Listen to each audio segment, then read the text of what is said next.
तो नमस्कार, कैसे हैं आप सब। एक बार फिर से स्वागत है आपके चैनल एम भर पर। हम लोग क्लास देख रहे थे पॉलिटी की।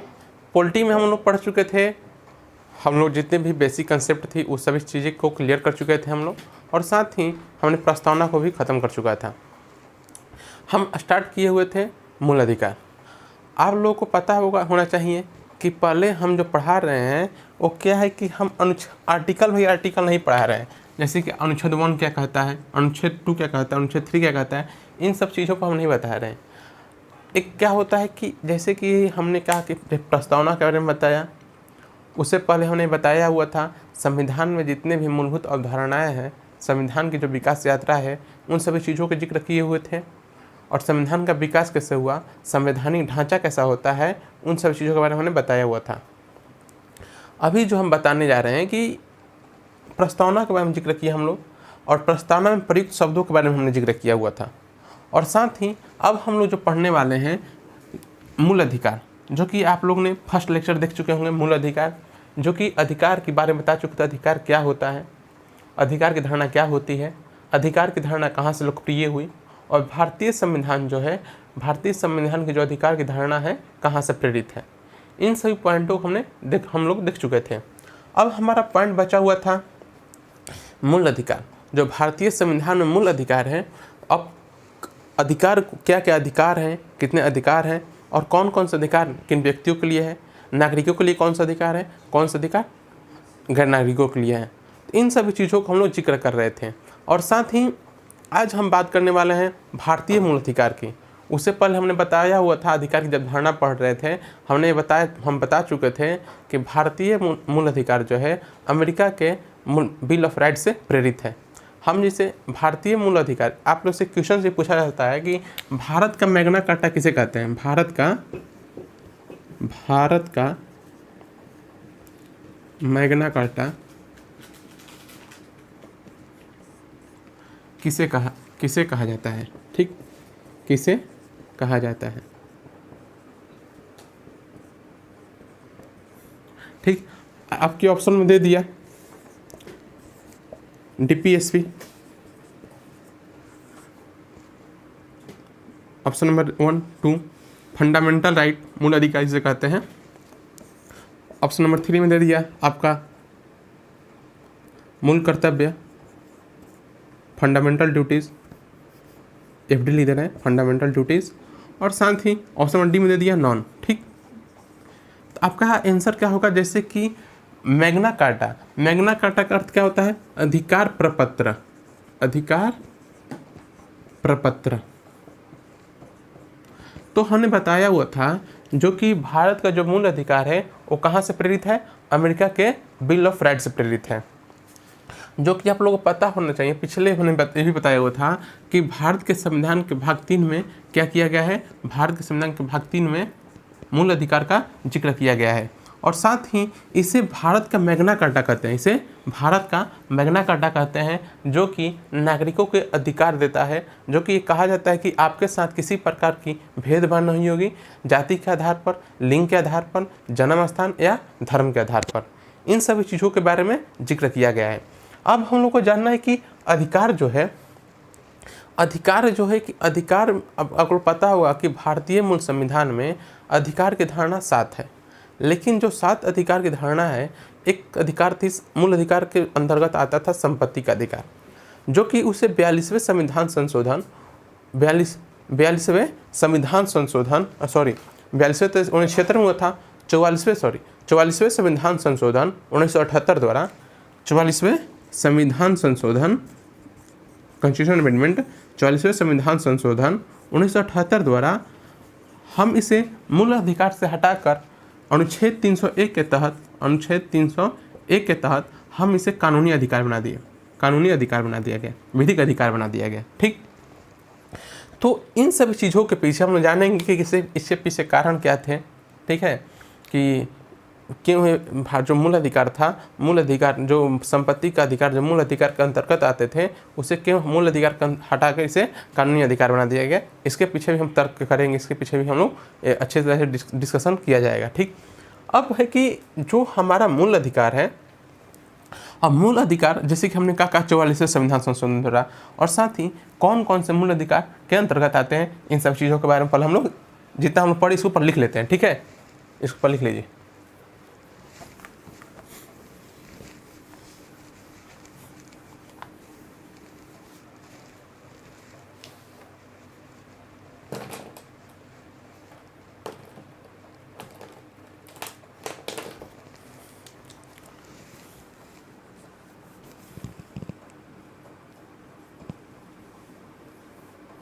मूल अधिकार,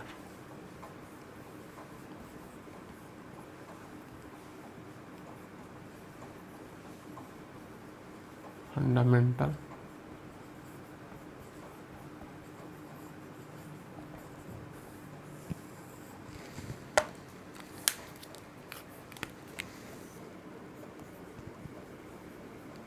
भारतीय संविधान के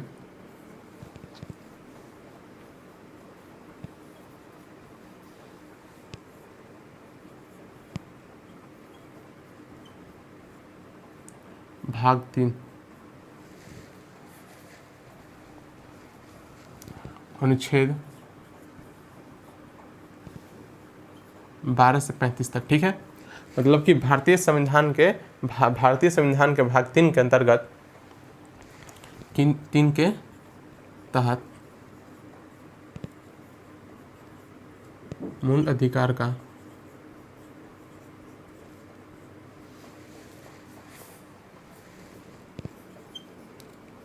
प्रावधान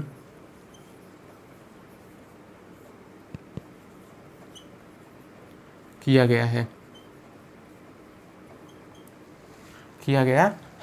जो कि भारतीय संविधान प्रावधान किया गया है, जो कि अमेरिकी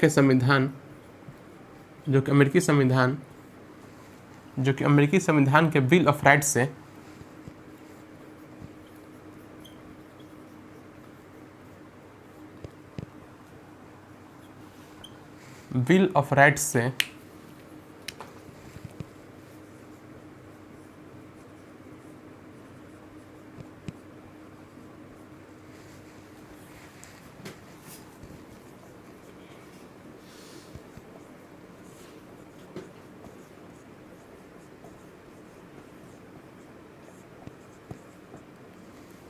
जो कि अमेरिकी संविधान बिल ऑफ राइट से प्रेरित है।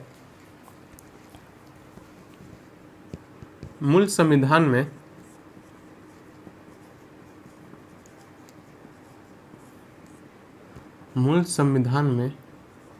कुल 7 मूल अधिकार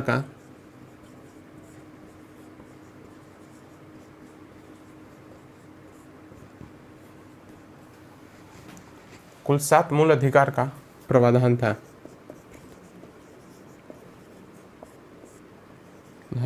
ठीक है, हमने क्या कहा, मूल संविधान में कितने अधिकार थे? 7 मूल अधिकार के प्रावधान थे।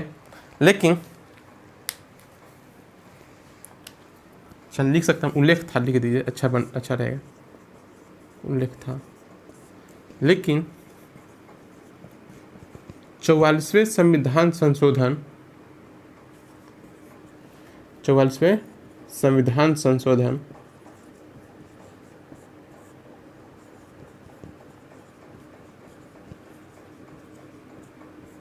कब हुआ था? 1978 द्वारा संपत्ति के अधिकार को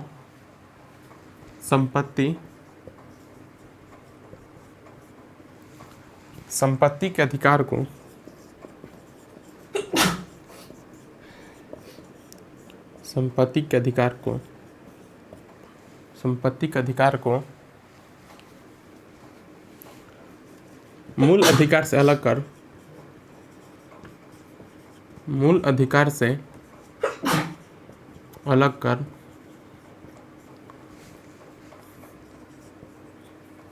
अलग कर इसे अनुच्छेद 301 के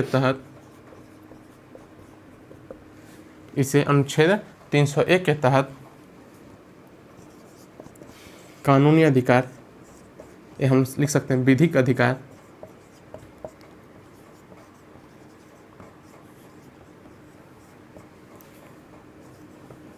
बना दिया गया।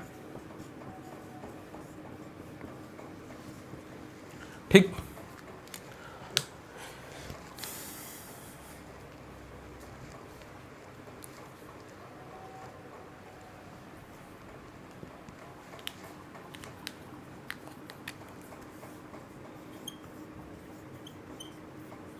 देखिए समझने का प्रयास कीजिए। यहाँ पर हमने क्या कहा कि भारतीय संविधान के भाग 3 में, ठीक है, भारतीय संविधान के भाग 3 के तहत मूल अधिकार का प्रावधान किया गया है। जो हमारा मूल संविधान है उसमें क्या है, भाग 3 के अंतर्गत क्या किया गया है, मूल अधिकार का प्रावधान किया गया है, जो कि आर्टिकल 12 से 35 तक है। ठीक, जो कि आर्टिकल 12 से 35 तक है।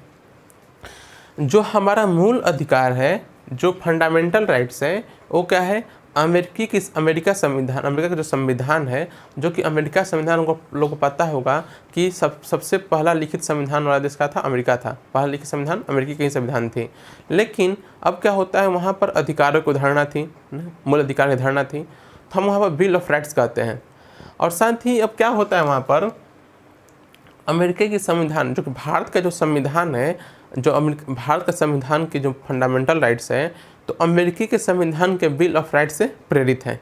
आप लोगों को पता ही है कि हमारा संविधान क्या है, एक अलग अलग संविधानों से लेकर बनाया गया संविधान है। ठीक, तो उसी तरह से जो हमारा फंडामेंटल राइट्स है वो अमेरिका के बिल ऑफ राइट्स से प्रेरित है। हमने लिखा भी है यहाँ पर कि जो अमेरिका का संविधान है बिल ऑफ राइट्स से प्रेरित है, जो अमेरिकी संविधान के बिल ऑफ राइट्स से प्रेरित है।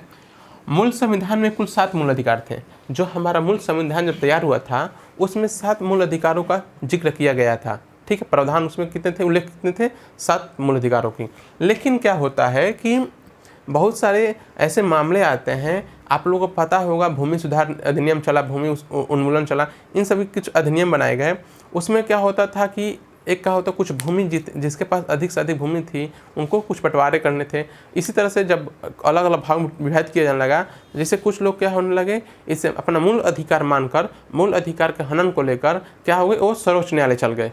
तब हम इसके लिए एक अलग से क्लास लेंगे, हम इससे हम डीपली में नहीं जाना चाहते, जिससे क्या हो सकता है कि हम मूल अधिकार को छोड़ना पड़ेगा, वो अलग थोड़ा टॉपिक हो जाएगी हमसे, हम उसके लिए डिस्कशन अलग से करेंगे। तो क्या होता है कि जो संपत्ति का अधिकार था, तो 44वें संविधान संशोधन किया था 1978 ईस्वी में, और साथ ही क्या किया, संपत्ति के जो अधिकार थे मूल अधिकार से हटाकर हम उसे कानूनी या विधिक अधिकार के रूप में रख देते हैं। ठीक है, वो क्या है, बन जाता है कानूनी अधिकार बन जाता है। अब देखिए आपसे क्वेश्चन यहाँ पर कैसे बनेंगे। ठीक, क्वेश्चन से बनेंगे, पहला कि फंडामेंटल राइट्स किस भाग में है, मूल संविधान किस भाग में है, तो भाग 3। फंडामेंटल राइट का जिक्र कितने अनुच्छेद, तो 12 से 35। और साथ ही जो फंडामेंटल राइट्स हैं, फंडामेंटल राइट्स जो किस संविधान से प्रेरित है, किस संविधान से लिया गया है, तो किससे, अमेरिकी संविधान से। ठीक है, जो कि अमेरिकी के संविधान से बिल ऑफ राइट्स से प्रेरित है। अब क्वेश्चन यहाँ पे ये भी पूछा जा सकता है, जैसे हमने पहले ही जिक्र कर चुका था कि भारतीय संविधान के मैग्ना कार्टा किसे कहते हैं। ठीक, तो मैग्ना कार्टा हम इसे मूल अधिकार को ही कहते हैं। ठीक, मैग्ना कार्टा का अर्थ होता है अधिकार प्रपत्र, और जो कि बिल ऑफ राइट से प्रेरित है। अब ये बताना चाहिए, एक और क्वेश्चन से बनेगा कि किस संशोधन के तहत संपत्ति के मूल अधिकार को हटाकर कानूनी या विधिक अधिकार बना दिया गया, तो 44वें संविधान संशोधन 1978 के द्वारा। ठीक है, तो ऐसे ही प्रश्न आप लोगों को देखिएगा, जो टेस्ट सीरीज चल रही है उसमें भी बहुत से इससे जुड़े प्रश्न दिए गए होंगे, और नहीं तो उससे प्रश्न पूछे जाएंगे। ठीक है, तो ये चीज़ है, इसे पर लिख लीजिए।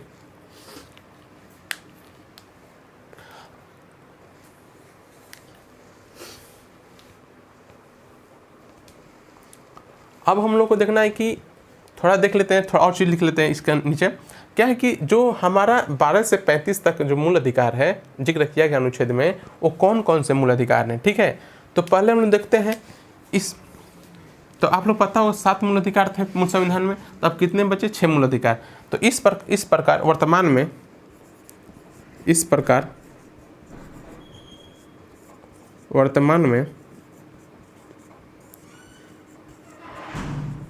कुल 6 मूल अधिकार हैं।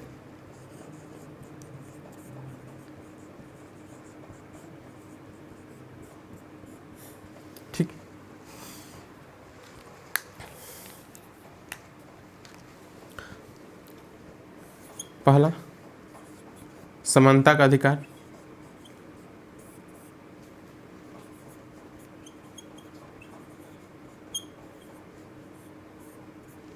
समानता का अधिकार जो कि अनुच्छेद 14 से 18,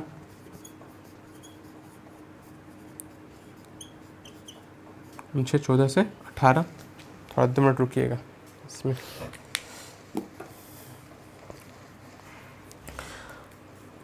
जितने भी आप लोग पढ़ाया जा रहा है एक बार कृपया करके सभी लोग जो टेस्ट सीरीज लग रही है ना पॉलिटी की, उससे एक बार उससे भी देख लिया कीजिए, जिससे क्या होगा पता चलेगा कि किस प्रकार से प्रश्न पूछे जा सकते हैं और कैसे प्रश्न टच किए जा सकते हैं। आप लोग की अंदाज़ा लग जाती है एग्जाम हॉल की, ठीक है। और साथ ही ये भी देखा कीजिए, प्रीवियस ईयर के क्वेश्चन पेपर भी देखा करने का प्रयास कीजिए कि प्रीवियस ईयर के क्वेश्चन पेपर क्या कह रहे हैं, कैसे प्रश्न पूछ रहे हैं, और साथ ही कैसा प्रश्नों का ट्रेंड चल रहा है, वो अंदाज़ा लग जाती है। संपत्ति का स्वतंत्रता का अधिकार, समानता का अधिकार। अब आता है स्वतंत्रता का अधिकार।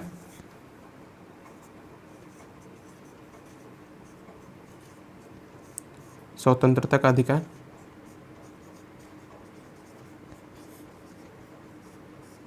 ठीक।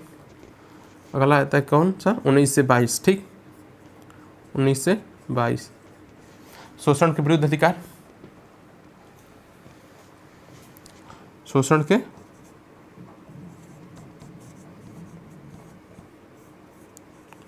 के विरुद्ध अधिकार,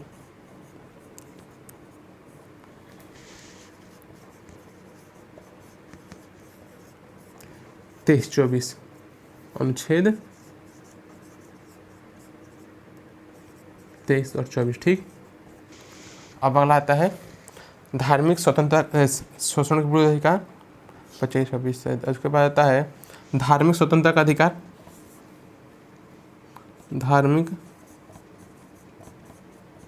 धार्मिक स्वतंत्रता का अधिकार,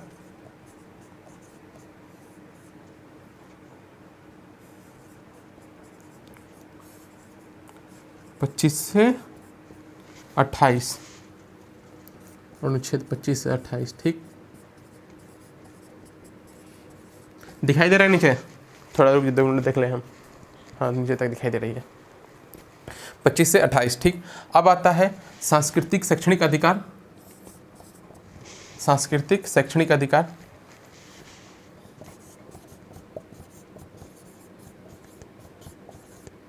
सांस्कृतिक शैक्षणिक अधिकार,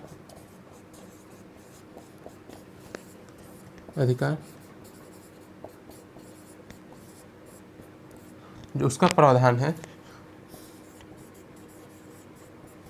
अनुच्छेद 29 और 30 में, ठीक। अब आता है हमारा संवैधानिक उपचारों का अधिकार, संवैधानिक उपचारों का अधिकार, संवैधानिक, छठा लिख देते हैं यहाँ पर, संवैधानिक उपचारों का अधिकार,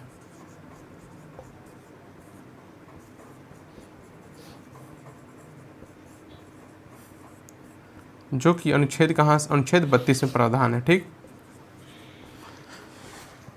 इससे पहले देखते हैं हम लोग, हमने क्या कहा, मूल संविधान में 7 मूल अधिकार के जिक्र है, लेकिन क्या किया जाता है कि 42वें संविधान संशोधन 1978 द्वारा संपत्ति के मूल अधिकार को हटाकर और विधिक अधिकार बना दिया जाता है, ठीक है, यहाँ तक। अब क्या होता है कि वर्तमान में कुल मिलाकर 6 मूल अधिकार हैं। पहला क्या है, समानता का अधिकार, किसी भी व्यक्ति के साथ क्या होना, धर्म, जाति, लिंग, स्थान, जन्म स्थान का भेदभाव न किया जाना। अब उसमें क्या थे, समानता का अधिकार, हम देखेंगे उसमें कि समानता का अधिकार में क्या क्या प्रावधान है। किसी के साथ विधि के आधार पर ना, विधि के समक्ष समता, विधियों से समान संरक्षण, जो कभी उससे जुड़े ऐसे प्रश्न थे जो कि अभी हाल के एग्जाम बीपीएससी में पूछे गए थे, एक कन्फ्यूजन क्रिएट करने वाला था वहाँ पर, तो आपको बताएंगे कैसे वहाँ पर कन्फ्यूजन क्रिएट हो जाती है। तो समानता का अधिकार अनुच्छेद 14 से 18 तक प्रावधान है। स्वतंत्रता का अधिकार, ठीक, अनुच्छेद 19 से 22 तक। अब शोषण के विरुद्ध अधिकार 29 से अनुच्छेद 23 और 24, जो ये मूल अधिकार है शोषण के विरुद्ध अधिकार, इसको भी इतनी ही समझने की आवश्यकता है, क्योंकि क्या होता है कि आज भी हम लोग किसी चीज़ पर ऐसे लिखें चाहे किसी अन्य चीज़ पर जब प्रश्न पूछाते हैं, इसकी बहुत जरूरी आवश्यकता पड़ जाती है। धार्मिक स्वतंत्रता का अधिकार तो धर्म के आधार पर स्वतंत्रता, मतलब धर्म के आधार पर सॉरी धार्मिक स्वतंत्रता, धर्म कोई भी चीज़ मानने की स्वतंत्रता, अपने अनुष्ठानों को मानने की स्वतंत्रता, अनुच्छेद 25 और 28। सांस्कृतिक और शैक्षणिक अधिकार, शिक्षा का अधिकार, तो क्या होता है अनुच्छेद 29 और 30। संवैधानिक उपचारों का अधिकार, हम इस समझेंगे अनुच्छेद 32। तो ये हुए हमारे मूल अधिकार, कुल 6 मूल अधिकार हैं। हम इसे बारीकी इस तरीके से पढ़ेंगे। सबसे अब उसके आगे हम लोग जानते हैं कि जो हमारा मूल अधिकार है और मूल अधिकार में क्या क्या विशेषताएं हैं, उन विशेषताओं को देख लेते हैं। ठीक है, पहले इसे लिख लीजिए।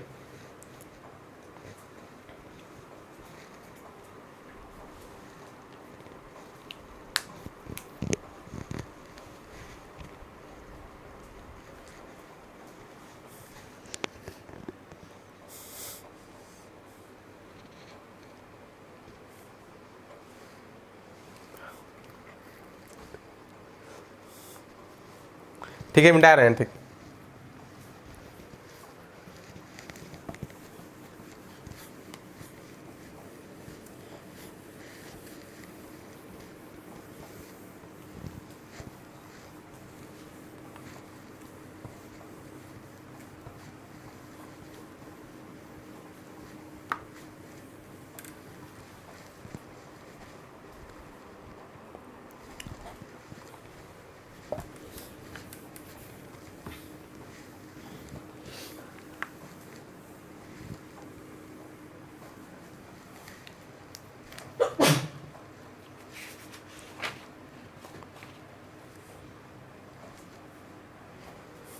अब हम लोग देखते हैं कि भारतीय संविधान की जो मूल अधिकार है, ठीक है, भारतीय संविधान की मूल अधिकार है, उसकी विशेषताएं क्या क्या हैं। ठीक है, मूल अधिकार की विशेषताएं।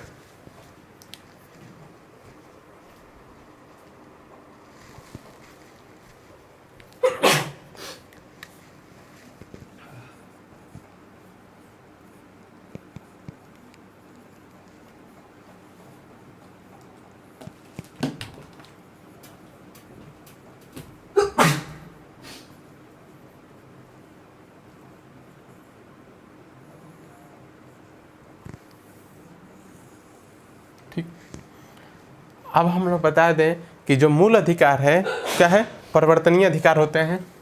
पहला मूल अधिकार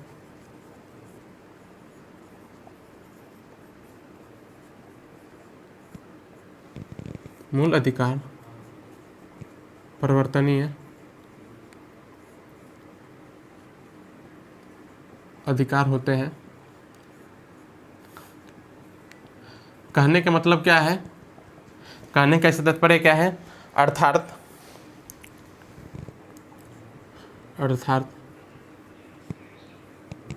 इनके उल्लंघन की स्थिति पर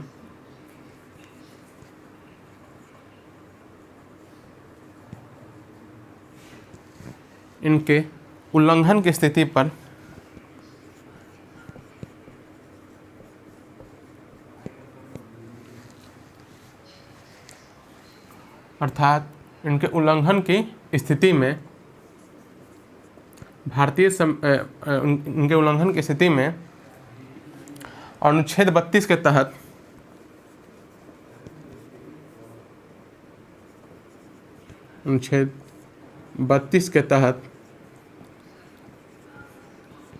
सर्वोच्च न्यायालय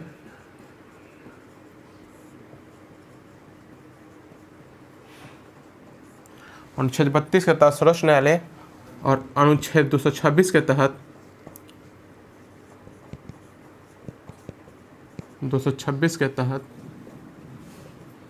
उच्च न्यायालय जाने का प्रावधान है।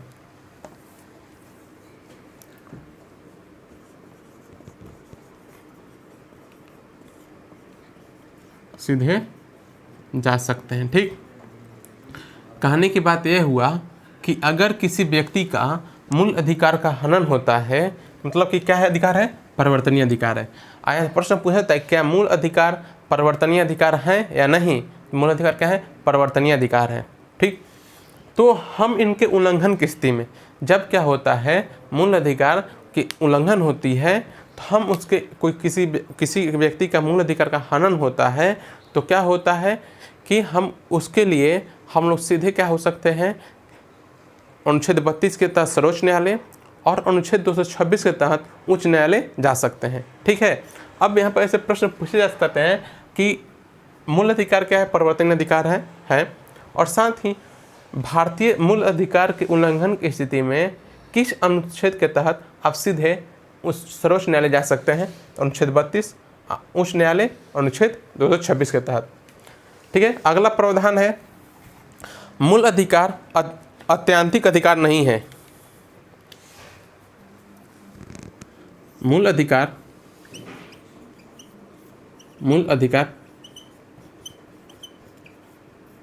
अत्यंतिक या निरपेक्ष अधिकार नहीं है।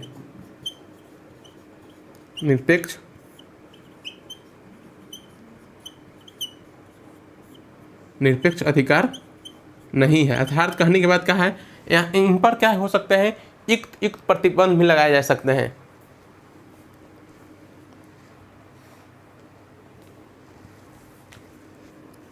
अतः इन पर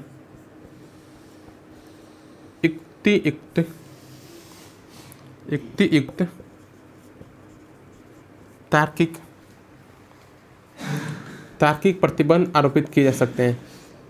तार्किक प्रतिबंध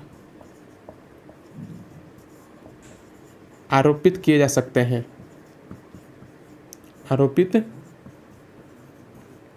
सकते हैं। ठीक है, मूल अधिकार क्या है, निरपेक्ष अधिकार नहीं है। क्या हो सकते हैं, इन पर युक्त तार्किक प्रतिबंध आरोपित किया सकते हैं जिनके द्वारा व्यक्ति और समाज ही, मतलब कि तब किया जाएगा जब क्या हो, व्यक्ति और समाज में सामंजस्य स्थापित करने का प्रयास किया जा रहा हो। ठीक है, व्यक्ति हम लिख सकते हैं इसके द्वारा व्यक्ति और समाज में सामंजस्य स्थापित करने का प्रयास किया जाएगा। और साथ ही मूल अधिकार जो होते हैं, लिख लीजिएगा यहाँ पर, इसके द्वारा व्यक्ति और समाज के बीच सामंजस्य स्थापित करने का प्रयास किया जाएगा।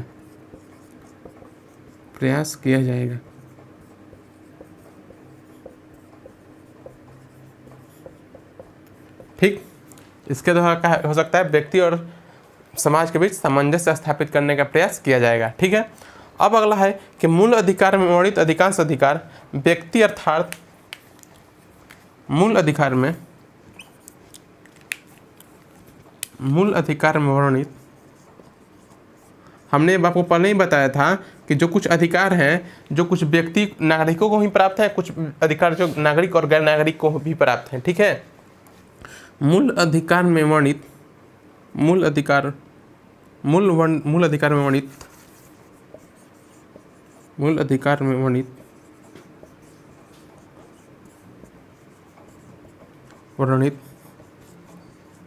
अधिकांश अधिकार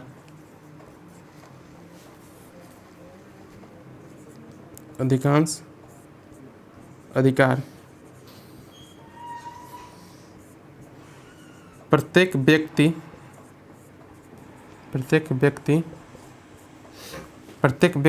अर्थात व्यक्ति कहने का मतलब नागरिक और गैर नागरिक,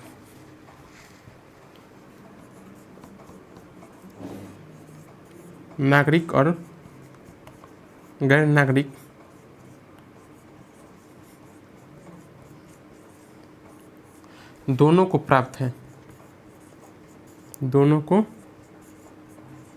है। ठीक है, कहने की बात क्या है, मूल अधिकार में वर्णित अधिकांश अधिकार जो है प्रत्येक व्यक्ति, मतलब व्यक्ति कहने का तात्पर्य क्या हो सकता है, वो नागरिक भी और गैर नागरिक भी। तो जो अधिकार है वो प्रत्येक व्यक्ति को प्राप्त है, मतलब नागरिक को भी और गैर नागरिक को दोनों को प्राप्त है। ठीक, अब देखिए कुछ ऐसे मूल अधिकार हैं जो सिर्फ नागरिकों को ही प्राप्त हैं। देखिए कौन कौन से अधिकार,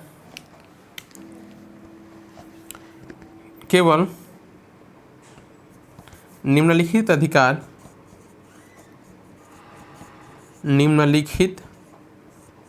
अधिकार अधिकार केवल नागरिकों को ही प्राप्त है, केवल नागरिकों को ही प्राप्त है। कौन कौन सा आर्टिकल है देखिए, अनुच्छेद हम लिख दे नहीं पर आगे जब आप पढ़ेंगे तो जान जाएंगे, ठीक है। अनुच्छेद 15, 16, 19, 29 और 30, ठीक। जो ये 6 मूल अधिकार है 15, 16, 19, 29, 30, क्या है कि ये जो प्रावधान जो है जो मूल अधिकार में, ये सिर्फ क्या है, नागरिकों को ही प्राप्त मूल अधिकार है, और बाकी सब इन्हें छोड़कर 5 मूल अधिकार को छोड़कर वो सभी व्यक्ति को प्राप्त है, अर्थात नागरिक और गैर नागरिक दोनों को ही प्राप्त है, ठीक है। ये 3 पॉइंट को देख लीजिए। इन 3 पॉइंटों में सबसे अधिक महत्वपूर्ण 1 और 3 पॉइंट है, क्योंकि पूछा जा रहा है कि मूल अधिकार परिवर्तनीय अधिकार होते हैं, अर्थात इनके उल्लंघन की स्थिति में हम लोग अनुच्छेद 32 के तहत सीधे सर्वोच्च न्यायालय, सुप्रीम कोर्ट, ठीक है, हम जिसे उच्चतम न्यायालय भी कहते हैं, और अनुच्छेद 226 के तहत हम लोग सीधे उच्च न्यायालय, मतलब कि जब होता है ना स्टेट कोर्ट, जो कि एक हर राज्य के लिए एक उच्च न्यायालय होती है, तो उच्च न्यायालय हम लोग जा सकते हैं, ठीक। तो यहीं पर इससे प्रश्न, और साथ ये भी बहुत हमारे मूलभूत प्रश्न अधिक उठते हैं, क्यों पूछा जाता है कि कौन ऐसे अधिकार हैं जो नागरिक और गैर नागरिक को दोनों को ही प्राप्त हैं। तो अनुच्छेद 15, 16, 19, 29, 30 जो ऐसे अनुच्छेद है जो नागरिक और गैर नागरिक अर्थात व्यक्ति को प्राप्त अधिकार है। व्यक्ति मतलब कि क्या हो, नागरिक और गैर नागरिक दोनों के अंतर्गत आते हैं, ठीक है। तो इसे पर लिख लीजिए, तो हम लोग अगला पॉइंट लिखवाते हैं।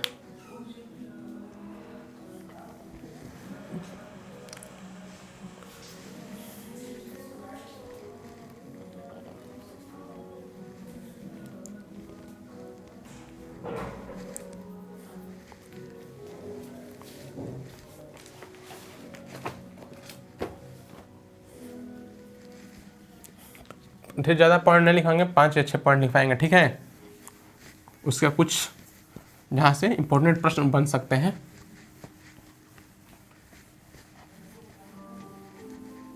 क्योंकि अभी थोड़ा हम लोग पास जानने का प्रयास कर रहे हैं, ठीक है, जहाँ से अधिक से अधिक प्रीलिम्स के क्वेश्चंस और थोड़ा आंसर राइटिंग हम लोग करने का कर सकें।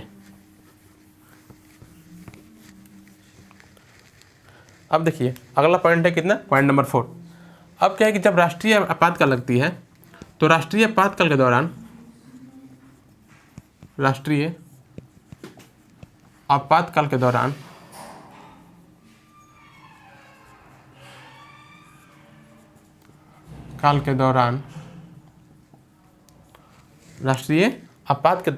दौरान अनुच्छेद 20 और 21 को छोड़कर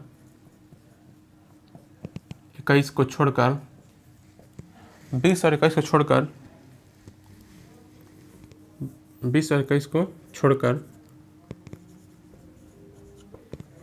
अन्य मूल अधिकार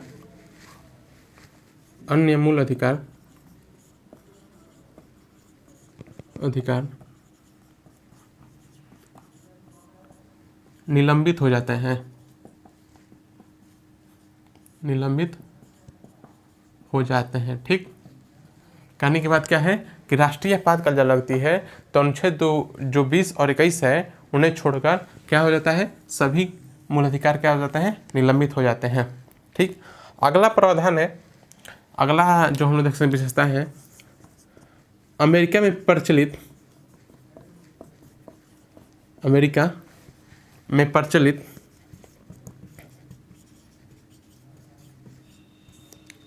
अधित्याग का सिद्धांत।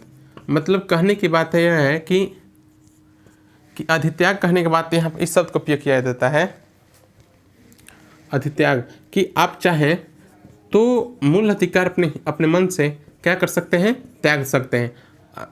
अधित्याग का सिद्धांत भारत में लागू नहीं है, ठीक। मतलब कि क्या हो सकते हैं, अमेरिका में प्रचलित अधित्याग का सिद्धांत जो है वो भारत में लागू नहीं है।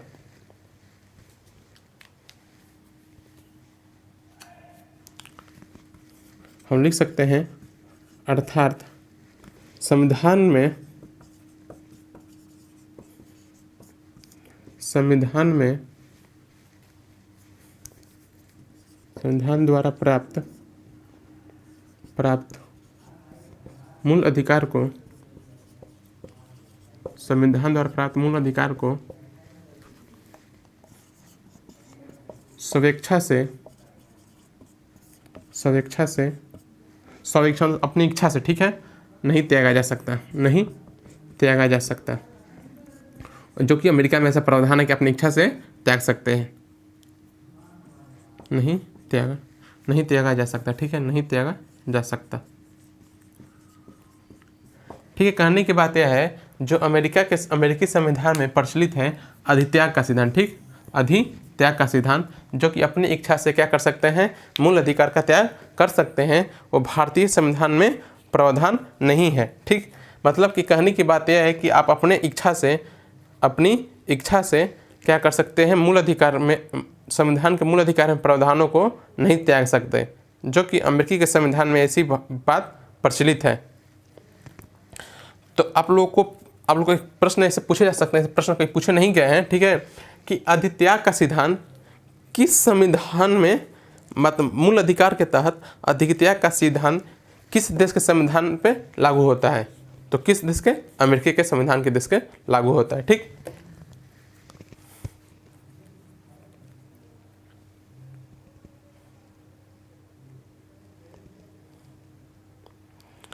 अब हम लोग आगे चलते हैं, अगला पॉइंट देखते हैं कुछ।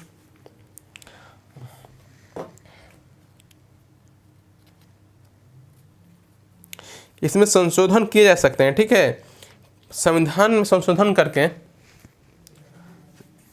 संविधान में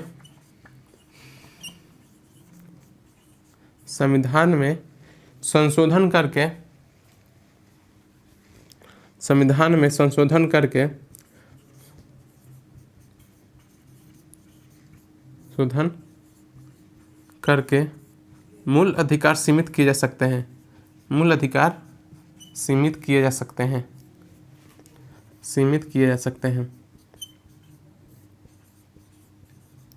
ठीक है, किए जा सकते हैं। और साथ ही अगला पॉइंट देखिए, कुछ डीपीएसपी, मतलब कि डीपीएसपी जो नीति निर्देशक तत्व है, तो डीपीएसपी को प्रभावी बनाने के लिए कुछ डीपीएसपी, हम पूरा नाम नहीं लिख रहे हैं, डीपीएसपी को प्रभावी बनाने के लिए, प्रभावी बनाने के लिए मूल अधिकार में संशोधन कर सकते हैं।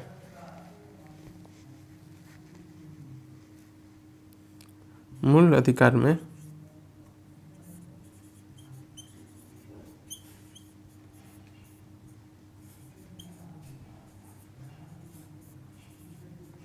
काट छाट किया जा सकता है,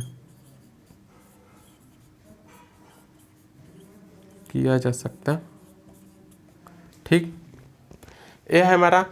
अब ये चीज़ कुछ प्रावधान हुए, जो विशेषताएं हुए, ठीक है, हम लोग क्या कर सकते हैं, मूल अधिकार में कुछ काट छाट कर सकते हैं, लेकिन कब, जब क्या करना हो, मूल अधिकार को प्रभावी, डीपीएसपी को प्रभावी बनाना हो तब। अब से क्वेश्चन पूछ सकता है, क्या ये जो अधिकार है, जो अधिकार है वे राज्य एवं निजी दोनों व्यक्तियों के विरुद्ध, कार्रवाई के विरुद्ध उपलब्ध है?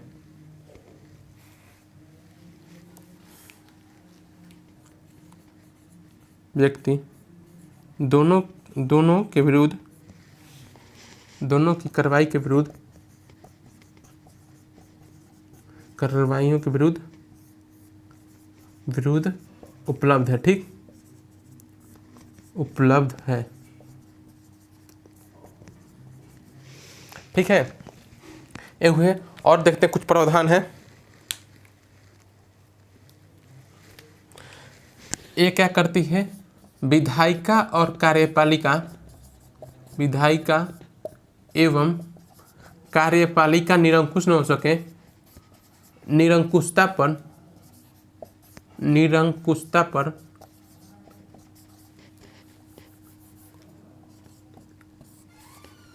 पर रोक लगाती है। रोक लगाती है, ठीक, रोक लगाती है, ठीक है। मतलब कि कार्यपालिका और विधायिका क्या हो सके, जो कि आप जानते हैं कि शासन के महत्वपूर्ण अंग है ना, तो क्या होते हैं कि इन पर क्या हो सके, निरंकुश न हो सके, इन पर क्या लगाती है, रोक लगाती है। अब ये हुए कुछ प्रावधान हुए, चाहे इन रोक निरंकुशता पर नियंत्रण करती है, हम लिख सकते हैं रोक या नियंत्रण करती है, ठीक है। अब ये हुआ, अगला हम पॉइंट देखें, हम लोग 9 ही पॉइंट रहने देते हैं, ठीक है। और कुछ ऐसे प्रावधान है जो कि मूल अधिकार असीम नहीं है, जो ऐसे कुछ प्रावधान बन सकते हैं, कुछ हम उसके लिए नोट में लिखवा देते हैं जो कि इंपॉर्टेंट पॉइंट है, ठीक। अब देखिए, ये जो आपसे प्रश्न पूछ सकते हैं, क्या मूल अधिकार राज्य के निजी एवं निजी व्यक्तियों के विरुद्ध, राज्य एवं निजी व्यक्ति दोनों के विरुद्ध कार्रवाई का उपलब्ध करवाती है, तो हाँ, दोनों क्या होंगे, सही, राज्य और निजी दोनों व्यक्तियों के विरुद्ध क्या है, कार्रवाई का प्रावधान है, ठीक है। हम इसे मिटाते हैं, इसे लिख लीजिए।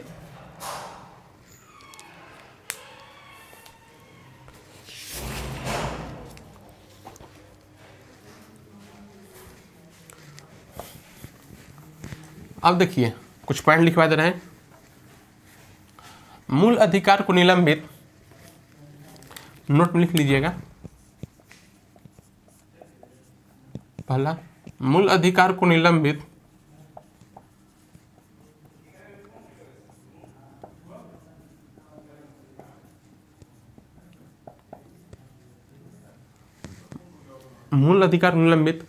राष्ट्रपति द्वारा किया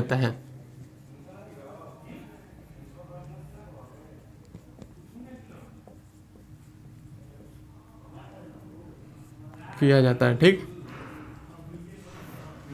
अगला पॉइंट है, मूल अधिकार को निलंबित राष्ट्रपति द्वारा किया जाता है, ठीक। अब क्या होता है, दूसरा पॉइंट, हम लोग क्या कर सकते हैं, मूल अधिकार को निलंबित राष्ट्रपति द्वारा किया जाता है, लेकिन जो प्रतिबंध है, प्रतिबंधित जो है वो संसद द्वारा किया जाता है। हम लोग क्या कर सकते हैं, मूल अधिकार पर प्रतिबंध, ठीक है, प्रतिबंध, मूल अधिकार को प्रतिबंध किसके द्वारा, संसद द्वारा, ठीक है, संसद द्वारा। ये ऑब्जेक्टिव क्वेश्चंस हैं, ठीक है, फैक्चुअल क्वेश्चंस हैं, फैक्ट है, इन सब चीज़ों को याद रख रहिएगा। अब क्या होते हैं कि आपसे पूछ सकता है कि मूल अधिकार क्या होते हैं, अनुल्लंघनीय होते हैं, इस चीज़ को हम बता चुके हैं। मूल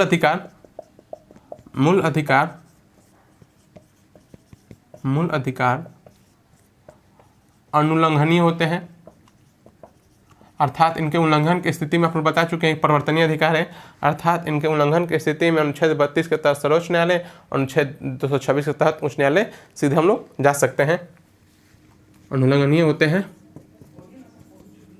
ठीक है। और कुछ अब हम देखें, अब देखिए हम लोग क्या संशोधन की प्रक्रिया है, ठीक है। हम इसे संशोधन क्या हो सकते हैं, संशोधन इसे साधारण विधि द्वारा संशोधन नहीं किया जा सकता, 368 के तहत संशोधन का प्रावधान है, लेकिन इसे साधारण विधि द्वारा संशोधन नहीं किया जा सकता। और साथ ही आप लोग बता दें कि क्या हो सकता है कि मूल ढांचा का भी प्रावधान है, तो हम लोग उसके आगे देखेंगे क्या होता है मूल ढांचा। तो ये हुआ हमारा मूल अधिकार और मूल अधिकार की विशेषताएं। अब हम लोग जानेंगे कि कल से हम लोग पढ़ेंगे कि जो कि अब आप लोग बताया हुआ था कि समानता का अधिकार, ठीक है, 14 से 18, तो अनुच्छेद जो 12 और 13 है, ठीक है, अनुच्छेद 12 और 13 है, ठीक। तो अनुच्छेद 12 में राज्य के बारे में, राज्य की परिभाषा, और 13 में पूर्ववर्ती विधियों के बारे में ना, संविधान लागू होने की पूर्ववर्ती विधियों के बारे में, ठीक। तो इन सभी चीज़ों के लिए हम 12 और 13 के लिए हम एक अलग से क्लास लेंगे, और तब जाके हम लोग क्या करेंगे, हम लोग मूल अधिकार के धीरे धीरे पढ़ने की प्रक्रिया में आगे बढ़ते जाएंगे, ठीक। समानता का अधिकार, स्वतंत्रता का अधिकार, ठीक है। आप लोग जुड़े रहिए। आज के लिए इतना ही, धन्यवाद। चलते हैं, फिर से मिलेंगे अगले क्लास में।